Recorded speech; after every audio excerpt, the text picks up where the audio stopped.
Hello, Bitcoiners. There's been a lot of news the last few days here with President Trump and with his executive orders with regards to creating a golden age for America and possibly creating a digital stockpile or the Bitcoin Strategic Reserve. Yesterday, Senator Loomis from Wyoming came out at about 9 a.m. and said, wait for some really big news. And everyone thought the price of Bitcoin was going to skyrocket because she was going to announce the strategic Bitcoin reserve. But all she really did was announce that she is the chairwoman of the Digital Asset Subcommittee of the Senate Banking Committee, which was expected and which I announced on my channel here a number of months ago, right after the election. And so this was all very much expected. Then later in the day, Trump made a speech to the World Economic Forum in Davos, Switzerland, which he talked about he's bringing America back. He's going to lower interest rates. He's going to lower oil prices, and he's going to create an initiative to make America the center of crypto, not Bitcoin, but of crypto, and the center of the world in AI. Now, Trump doesn't fully understand Bitcoin yet because he's still saying crypto, and he doesn't really understand that he needs Bitcoin and the United States needs Bitcoin. Bitcoin doesn't need the United States, but the United States really needs Bitcoin, and we're going to get into that. Right after he spoke to the World Economic Forum yesterday, he came out with an executive order called Strengthening American Leadership in Digital Financial Technology. Now, it was not a direct announcement of the Bitcoin Strategic Reserve, but it was talking about having a potential stockpile. But it also gave some very important protections for us as Bitcoiners. One is we can run any software we want. Being a true Bitcoiner means that we now have protections for running the Bitcoin software, known as running a node. The executive order also gave us the protection to be able to transact directly with others without going through a third party like a bank, a financial institution of any kind, or the government. The executive order also gave us the authority to self-custody, again, to hold digital assets without a third party or a government overseeing the whole thing. It also gave us the ability to mine Bitcoin or any other digital asset.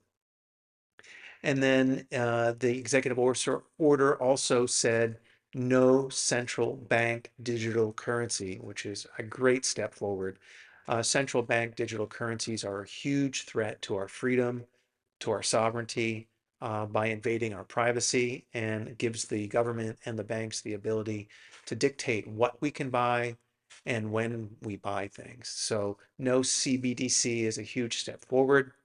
And then finally, the executive order created the President's Working Group on Digital Asset Markets.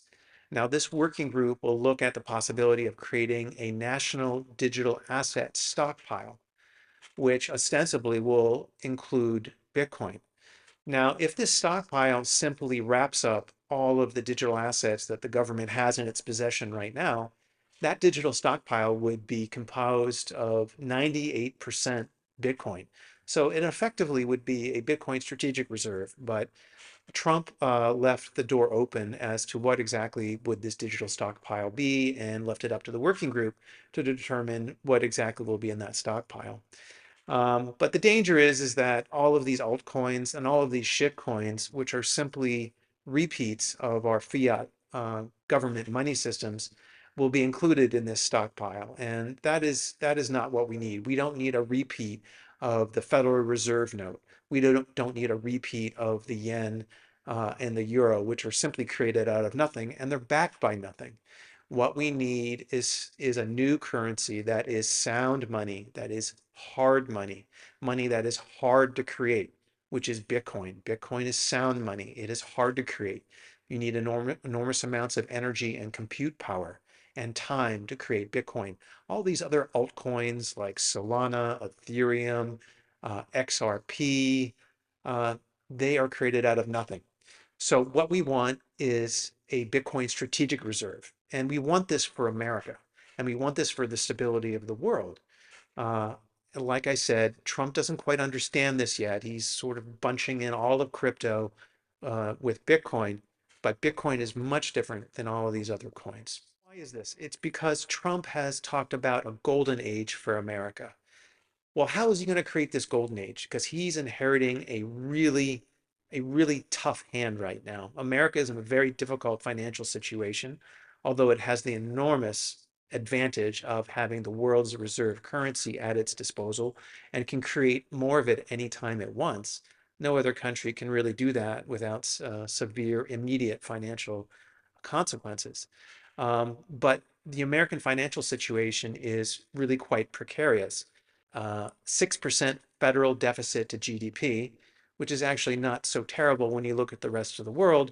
And that's why Trump says we're really not in such a bad financial shape compared to other countries, but we're still in bad financial shape. The United States might be the best looking pig at the county fair, but we still are a pig economically. We're not in good shape.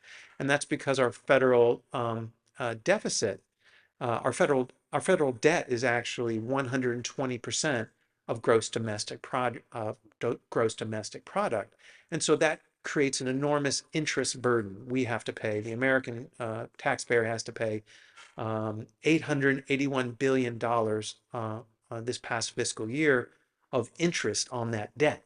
And that's even greater than our spending on defense or on war. So it's our number one line item in the last year's federal budget is interest. And this can't continue forever. The world is paying for our debt. And the world is not going to continue to pay for the debt if we continue on this path. It's an unsustainable path.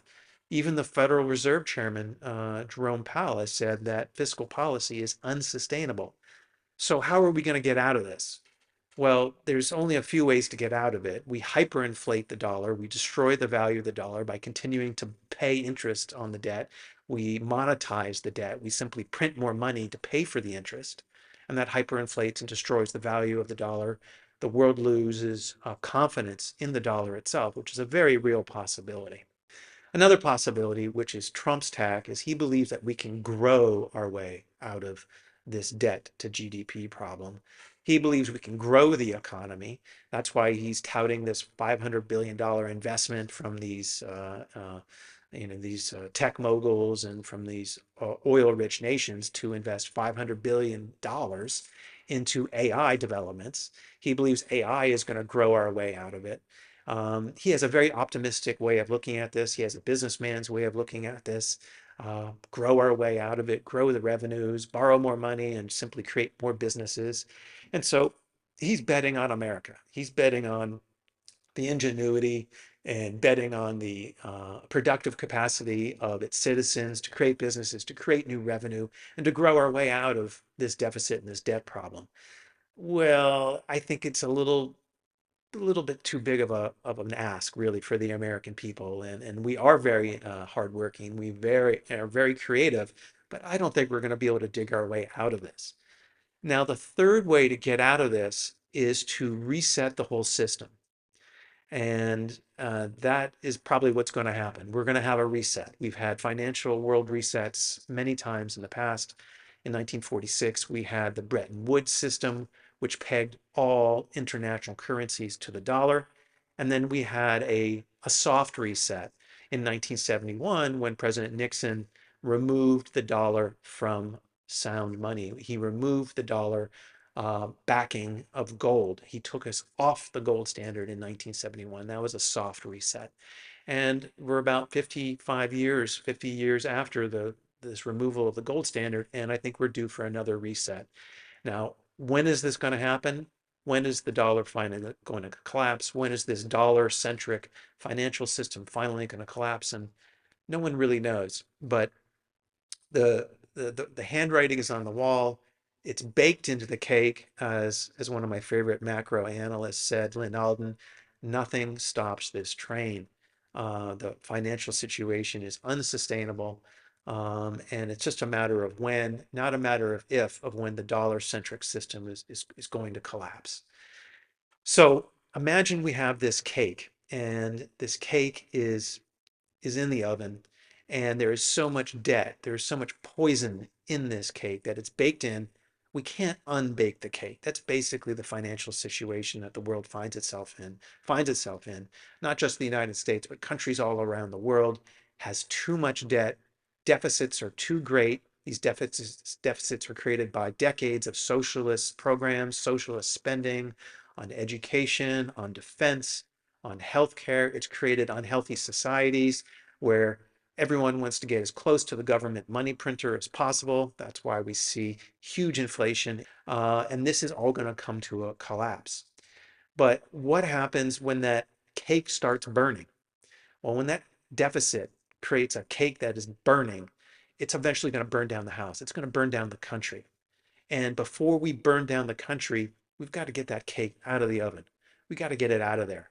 If not, we're gonna absolutely burn down the house. We're gonna burn down this country. And if we get to that position, we have to have some asset to then rebuild the house, because this cake is going to burn down the house. So how are we going to rebuild this financial system? How are we going to rebuild the monetary system? How are we going to rebuild the US dollar? How are we going to rebuild the United States of America? What is going to be the foundation for this new financial system? Well, in centuries past and throughout the millennia, the foundation of any financial system has always been hard money, money that is hard to create, and that has always been a commodity of some sort. And traditionally, that has been gold and silver. But now we have an asset that is better than gold or silver, and that's Bitcoin. And I wrote about that last month in my website at bitcoinconsultant.us. Is Bitcoin gold 2.0? And the answer is yes. So the next monetary system is going to be underpinned by Bitcoin because it's like gold. It's a hard, sound commodity, but it's better than gold because it can be transported instantly. We don't have the problem of verifying it. We can easily divide it. And it's an open system.